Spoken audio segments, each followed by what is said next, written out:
قسمت دوم، کندریت‌ها و اوکندریت‌ها. کندریت‌ها قدیمی‌ترین و دست نخورده شهاب سنگ هستند که ترکیب آنها به دوران تشکیل منظومه شمسی باز می‌گردد.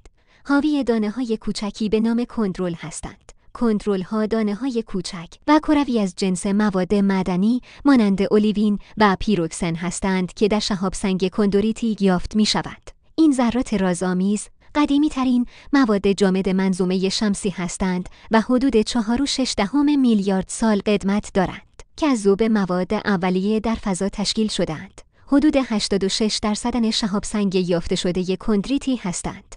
چگالی آنها معمولاً بین 3.2 تا 3.5 است. اوکندریت‌ها این شهاب سنگ بر اثر فرایندهای گرمایی و ذوب شدن تغییر کردند و کندرول ندارند. معمولاً از سیارک‌ها یا حتی سیارات دیگر مانند مریخ و ماه به زمین می‌رسند. ساختار بلوری مشخص‌تری دارند و شبیه به سنگ‌های آذرین زمینی هستند.